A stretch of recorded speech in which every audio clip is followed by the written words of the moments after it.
love for you to speak about the relationship between Jon Stewart and his ring in this movie, because I was talking about it with Ernie, where like in the comics usually the ring is a tool, like Batman's utility belt here, right. But here like John almost kind of has a relationship with it, and that relationship has an arc throughout the movie, and I found that interesting. Yeah, I mean, with the ring with John, obviously he's a reluctant lantern, so he's learning as he goes, and the ring's telling him information that he has to grasp before he can understand how the ring is used and what it's used for. So his emotions drive the ring, and what we did was I created this, instead of a straight beam to shoot out constructs, it's jagged and rough because he's just learning at this point, plus his PTSD is probably carrying through his emotions. And what he creates with the constructs are all based on, what his sense is at that time, which was still dealing with his problems with the war in Afghanistan and things like that. We were just discussing with Ernie things that were cut from the film. He mentioned there was more scenes with them on Earth. I'm curious, was there anything else that got cut from the original script or that come down? Yeah. There was a couple of other location sequences that we had to. We storyboarded it, but our length became, we based the storyline somewhat on Apocalypse Now. But the problem is Ernie and John ended up writing Apocalypse Now, which ended up, that's a 3-hour film. And we only have a budget to do at best a 78, 80-minute film. So the opening sequence was a whole 5-minute sequence, 6 minutes that I had to move and then put it into a flashback as far as concerning Hal Jordan. So it originally started out with Hal Jordan and what happened to him, but because of the time, what we couldn't, it's either I move it and create a flashback or I have to cut the whole thing, which we couldn't do because it was important to the story. So that's why things were moved around. It was based on money and time that we could only ship a certain amount of animation. So if we played it, and then Ernie and John wrote the original script. It was a little long to start, and I tried to trim it down, but then that still wasn't enough. So what originally was a 5 or 6 minute sequence with Hal Jordan, I had to make it a flashback where Hawkgirl tells the other guys what happened in the war and what happened to Hal Jordan. It works to a degree. I think it works. It's probably better that we start out hitting the ground with Jon Stewart and telling his story. Speaking of animation, lately Warner Brothers has been playing with different animation styles for a lot of these films. So right. How did you all settle on the animation style for this film? Well, I was told after James Tucker's period ended of his movies that I have to do something different. So I came up with that style with Otto Schmidt and a couple other guys on the crew. I wanted to do something. Okay, James Tucker verse was more of an anime look, American style anime, so I had to do the reverse. So I was thinking, originally French comic books and things like that, and I wanted to do the thick and thin line style. So we even approached some animated studios in France, see if they could handle it.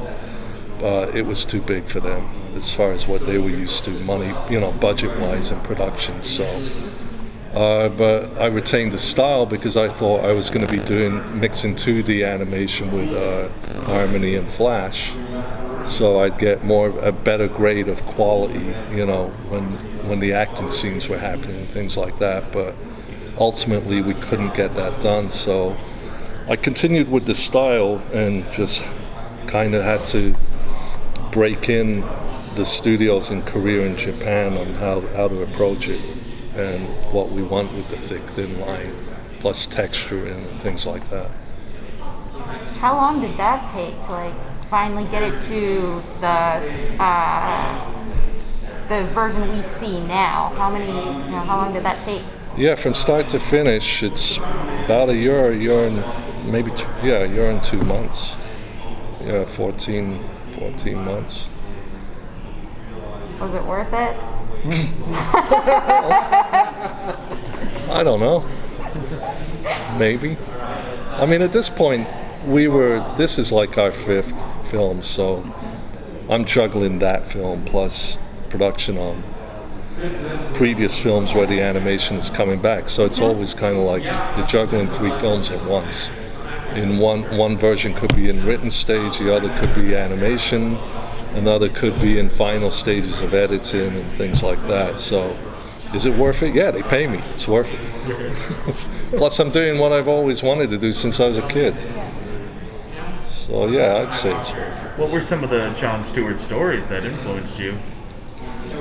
Well, originally we wanted to do the Neil Adams, storyline, and where Jon Stewart actually is more of a vigilante or, street level vigilante and railing against the wrongs of, living in the ghetto and landlords taking out, abusing people. But, that version, honestly, here's the thing. I mean, we thought of this idea about 3 or 4 years ago, and before COVID and everything else that happened with unrest. So I'm not, again, if we went with, I don't know why that version just didn't carry through anywhere with us. So we stuck with the military Marine from Justice League Unlimited to kind of keep some grounding to the character. Plus it helps because, this is more of a war story. And that Jon Stewart being the militant type wouldn't have worked. Someone had said that it was suggested to them before writing this to watch the Adam Strange short. Right. Was that always part of the plan to sort of tie that in? Did the short make you think, okay, well, let's use this and propel that into a Jon Stewart story, or was it the other way around? No, I wrote and directed that storyline, and I read somewhere in the DC archives that there was a Thanagar-Iranian war in some storyline. So I hit on that and put that in as the basis of the Adam Strange short, of what was going on, backstory. And then initially when, we decided, well, we want Jon Stewart and to head to space right away to find out what's going on with Ulrich, because he's gotten Hal Jordan's ring and we got to find out what's going on. But Jim wanted to put in the Iran-Thanagar war as the backdrop to the storyline, so I was like, all right, it's fine by me, it works. So, I used it as a small section for the short, but it was kind of the basis of why he was the way he was, so we carried that through with Adam Strange's story into this. And it also helps because Hawkgirl can now be involved in the story because, she's Thanagarian, and there's an ongoing war for 5 or 6 years.